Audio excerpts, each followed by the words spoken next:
So who makes the best impact driver? Let's go ahead and get into it. So first up, like normal, we're going to use the L1000 here to capture max torque under a 10-second run. First up, we have the Milwaukee M12 stubby here running the 5 amp hour high output.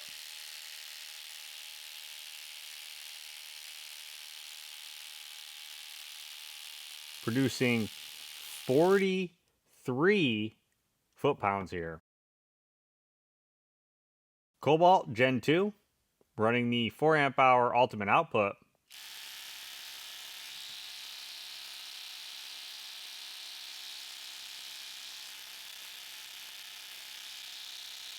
Coming in at 72. Kobalt XTR running that 4 amp hour ultimate output.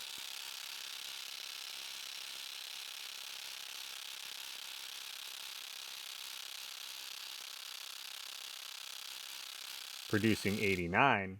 Craftsman RP running the 4 amp hour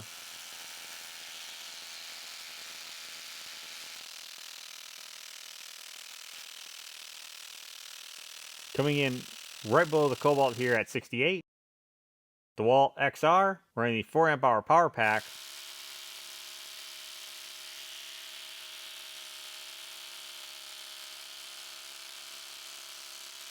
Producing 63.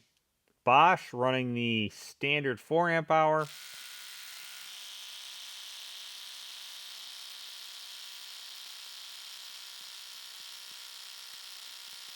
Coming in at 72, just like the Kobalt. Ridgid running that 4 amp hour EXP.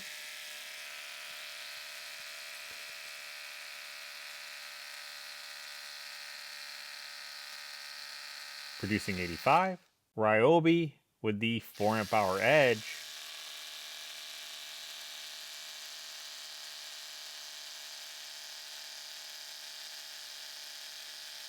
Producing 90. So we look at this data compared to previous test data and we look at 12 to 14.4 volts. The Milwaukee Subcompact ranks down there at the bottom just above the Milwaukee Surge. So looking at 18 to 24 volts here using a kit battery, comparing standard and compact size, flex is still on top, followed by the DCF860. And then we have the Milwaukee 2953. Things do change here quite a bit when we switch over to a 4 to 6 amp hour battery. Again though, flex on top. Now we have Hercules, followed by Milwaukee, then the DCF860. For driving speed, I'm going to be using the hydraulic rig here I built to put a constant load on the fastener, giving us a little bit more consistent data rather than driving a lag bolt into a piece of wood.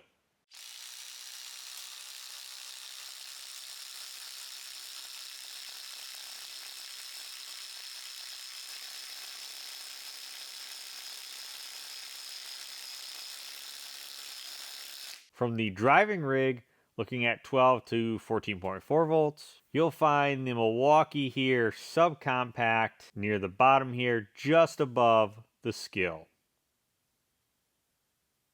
Looking at 18 to 24 volts now, this is using a kit battery.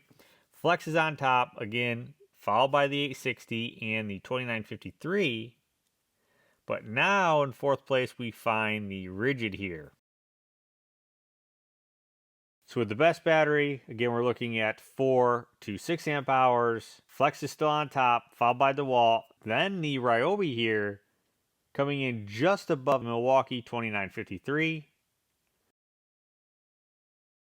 Do a little head-to-head here. I do have some GRKs, and this is going to be focusing, of course, here on the subcompact Milwaukee M12 versus the M12 Surge, Hypertough brushless, and then the Snap-on 861.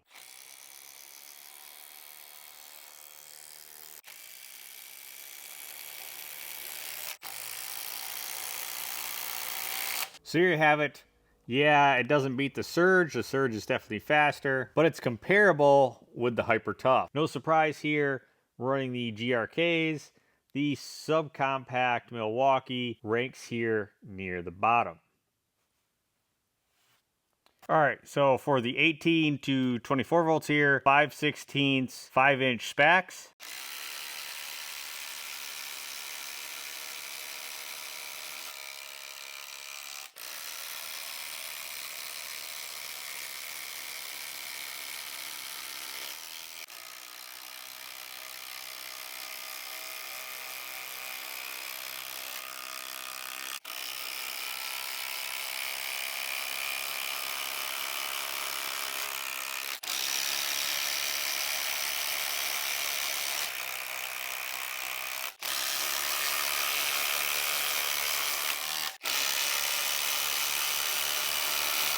Again, Flex, Dewalt, Milwaukee, Hercules, and then we have the Ridgid in Ryobi, followed by the Bosch.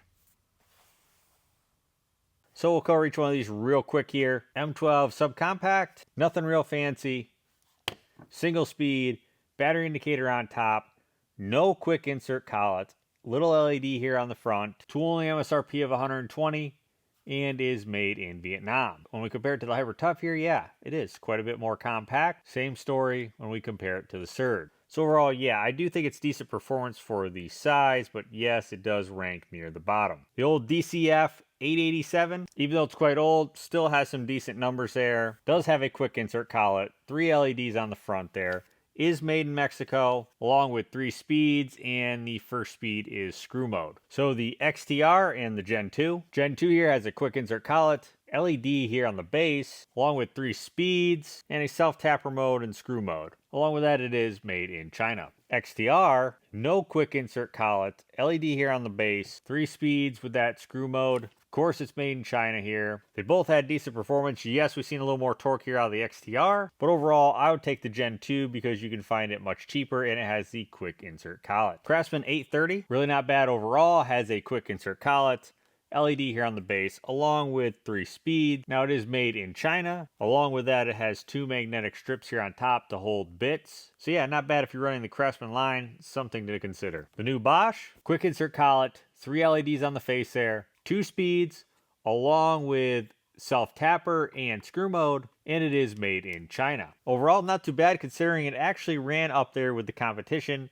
which is a little bit rare with some of the Bosch tools. Also, what's interesting is the new 8 amp hour tablets didn't really give this tool any kind of boost. Ryobi and Ridgid, with both having quick insert collets, LEDs here on the base, both have 3 speeds and screw mode. Ryobi is made in Vietnam, while Ridgid here is made in China. Pretty comparable with 130, 140 MSRP.